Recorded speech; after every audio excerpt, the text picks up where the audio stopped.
Hola chicos! Today we're going to talk about estar plus participio pasado, using a past participle as an adjective with the verb estar. We have an example here of a painting by Picasso. El pintor y la modelo están sentados. Forming a past participle is very easy. You take the infinitive and cut off the AR or the ER and IR. And then you add an ado for AR verbs and an ido for ER and IR verbs. It's very, very simple.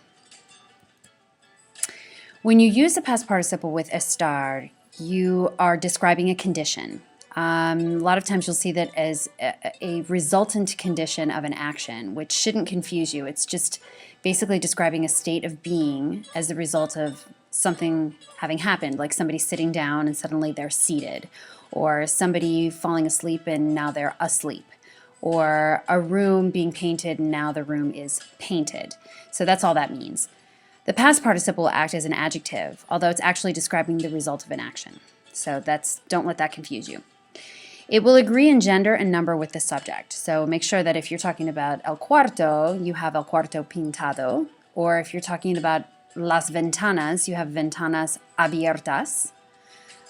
Or if you want to talk about sleeping dogs, perros dormidos. Okay, then if you're throwing the estar in there, the estar will also agree with the subject. So don't forget to say los perros están dormidos, or el cuarto estaba pintado, or las ventanas estaban abiertas.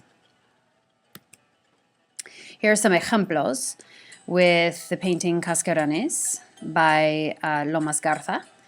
Mi mamá está sentada. So you see that sentada comes from sentar, and we have turned it into a past participle to describe la mamá. Mi hermano y el gato están dormidos. All right, that comes from dormir, obviously, and we are discussing the boy who's asleep at the table and the cat underneath the table. Los huevos están pintados. You see there, they're dyeing Easter eggs. And the eggs are painted. So we want to say that as a result of pintar, they are now pintados. So los huevos están pintados. La sala está decorada. La mesa no está puesta. The table is not set. Las ventanas no están abiertas. So you notice that the estar obviously agrees with the subject, but the past participle, which is functioning as an adjective, is agreeing with the subject in gender and number.